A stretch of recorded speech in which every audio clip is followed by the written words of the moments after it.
ప్రభాకర్ రెడ్డి గారు ఈరోజు ఇక్కడికి ఇచ్చేసి ఉన్నారు.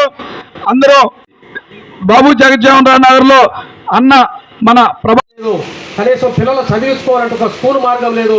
కాబట్టి ఏది ఏమైనప్పుడు కూడా మేము ఈ కాలనీతో పాటు మాదిగ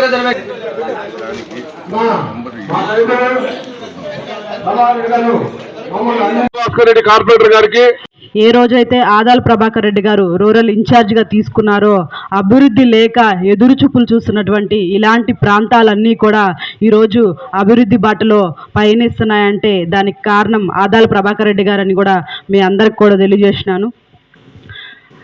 ఈ ఏదైతే 23వ డివిజన్ ఉందో ఇటు సైడ్ అంతా కూడా హౌసెస్ పెరిగే పరిస్థితి, కుటుంబాలు పెరిగే పరిస్థితి. ఎంత చేసినా అభివృద్ధి ఇంకా చేయవలసింది చాలానే ఉంటుంది.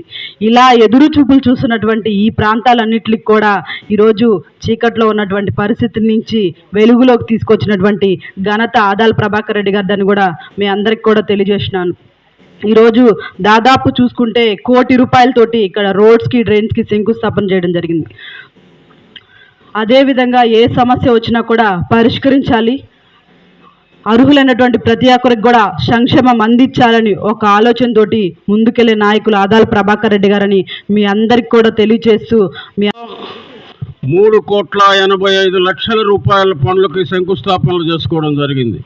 అందులో బాబు జగజీవన్ రామ్ నగర్కి 1 కోటి రూపాయలు శాంక్షన్ చేయడం, ఇవన్నీ కూడా రాబోయే 20-25 రోజుల్లో పూర్తి చేయాలని కూడా కాంట్రాక్టర్లకి తెలియజేయడం జరిగింది. వీలైనంత త్వరలో ఈ కార్యక్రమాలన్నీ కూడా పూర్తి చేస్తాం. మొత్తం మీద ఈ 23వ డివిజన్కి 9,70,00,000 రూపాయలు ఇచ్చాము. ఇప్పటికీ ఈ 6 నెలల్లో మొత్తం మన రూరల్ నియోజకవర్గంలో 150 కోట్ల రూపాయలు ఖర్చు చేయడం జరిగిందని కూడా మీ అందరికీ తెలియజేసుకుంటున్నాం.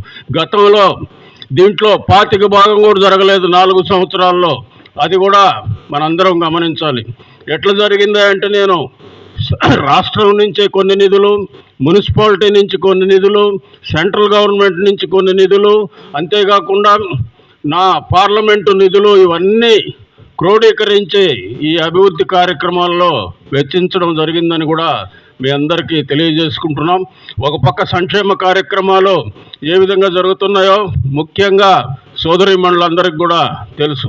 గతంలో ఏదైనా ఒక అమౌంట్ శాంక్షన్ అయితే అది తెచ్చుకోవాలంటే ఎంతోమంది దగ్గర తిరిగి డబ్బులు ఇవ్వాల్సిన పరిస్థితి ఉండేది.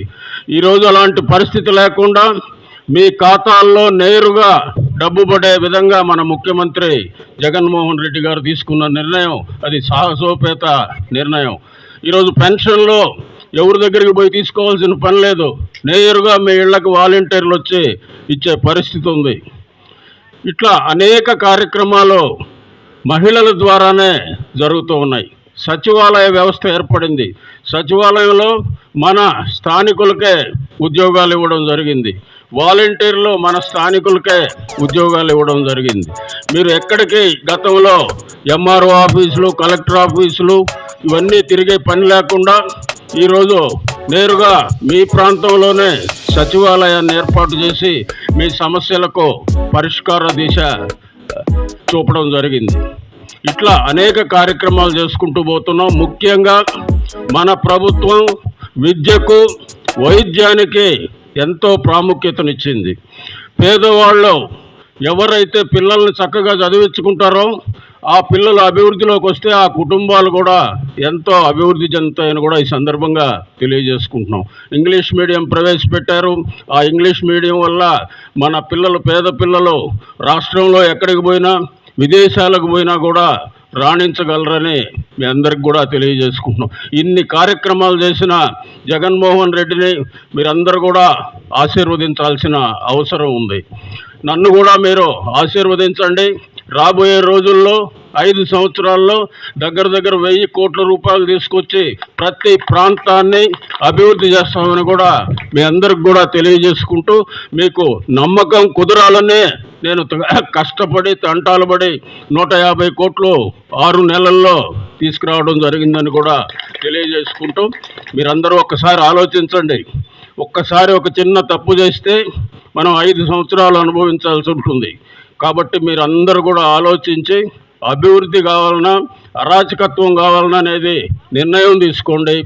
ఎప్పుడు కూడా మనకి అభివృద్ధి జరగాలి, సంక్షేమం జరగాలి, మన పిల్లలు బాగుండాలి, మన వీధులు బాగుండాలి, మన ఏరియా బాగుండాలి, మనం అందరం శాంతిగా జీవించాలని అందరూ కూడా కోరుకుంటారు. కాబట్టి మంచి ఆలోచన చేసి మమ్మల్ని అందరినీ దీవించమని మిమ్మల్ని అందరినీ కోరుకుంటూ సెలవు తీసుకుంటాం.